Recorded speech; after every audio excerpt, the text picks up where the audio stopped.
భారత గగనతలంలోని విమానాల్ని దారి మళ్లించాలని ఎవరైనా కుట్ర పన్నారా? భారత్ను దెబ్బతీసేందుకు ఎవరైనా ప్రయత్నించారా? అసలేం జరిగింది?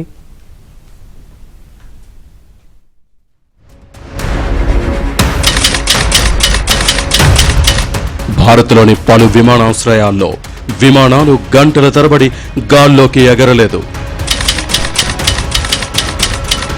ఢిల్లీ ఎయిర్పోర్టులోని ఎయిర్ ట్రాఫిక్ కంట్రోల్ విభాగం ఆటోమేటిక్ మెసేజ్ స్విచ్చింగ్ సిస్టంలో లోపం తలెత్తిందని ప్రభుత్వం వివరణ ఇచ్చింది. కానీ అంతకంటే మించి జరిగిందని, అందుకే ఇలా జరిగిందనే ప్రచారం కలకలం రేపుతోంది.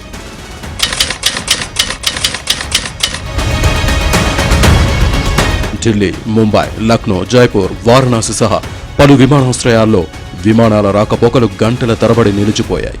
10, 50, 100 కాదు, ఏకంగా 800 విమానాల రాకపోకలు నిలిచిపోయాయి.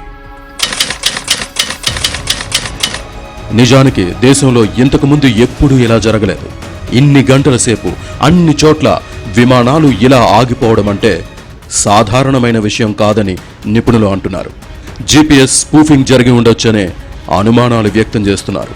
అంటే తప్పుడు సిగ్నల్స్ పంపడం ద్వారా జీపీఎస్ రిసీవర్ను మార్చడం. అంటే ఎయిర్పోర్టులో ఉండే జీపీఎస్ డేటాను ఈ స్పూఫింగ్ దెబ్బతీస్తుంది. అంటే విమానాన్ని దారి మళ్లించే ప్రమాదం ఉంటుంది.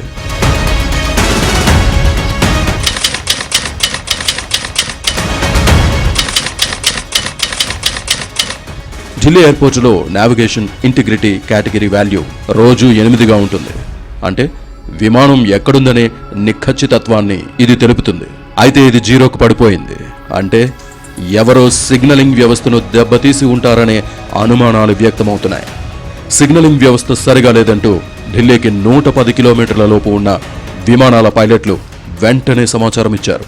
దీంతో ల్యాండింగ్కు నావిగేషన్ వ్యవస్థపై కాకుండా శాటిలైట్ టెక్నాలజీపై ఆధారపడాల్సి వచ్చింది. పాకిస్తాన్పై ఆపరేషన్ సింధూర్ సమయంలో గగనతలంలో ఇలాగే సిగ్నల్స్ ను జామ్ చేశారు. ఈ మధ్య కాలంలో పలు దేశాలు కూడా ఇలాగే పలుసార్లు చేశాయి.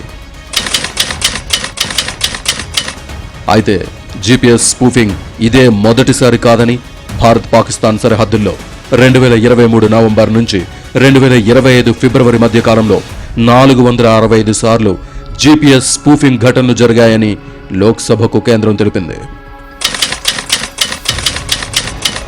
అంతర్జాతీయ స్థాయిలో కూడా ఈ జీపీఎస్ స్పూఫింగ్ ఘటనలు బాగా పెరిగాయి. 2023 కంటే 2024 నాటికి 62% ఎక్కువగా మొత్తంగా 4.3 లక్షల సార్లు జీపీఎస్ స్పూఫింగ్ ఘటనలు నమోదయ్యాయని ఇంటర్నేషనల్ ఎయిర్ ట్రాన్స్పోర్ట్ అసోసియేషన్ వివరించింది. గత మార్చిలో Indian air force air craft కు ఇదే సమస్య తలెత్తింది. చైనా నుంచి సైబర్ అటాక్ జరిగినట్టు అప్పట్లో నిర్ధారించారు. మొత్తంగా భారత్ పాకిస్తాన్ సరిహద్దుల్లో పొరుగు దేశాలు ఈ జీపీఎస్ స్పూఫింగ్ ను ఎక్కువగా చేస్తున్నట్టు తేలింది. ఈ పరిణామాల మధ్య శనివారంలో జరిగిన ఘటనలు కలకలం రేపాయి. అదృష్టవశాత్తు ఏమీ కాలేదని, ఏదైనా జరుగుంటే పరిస్థితి భయానకంగా ఉండేదని నిపుణులు విశ్లేషిస్తున్నారు.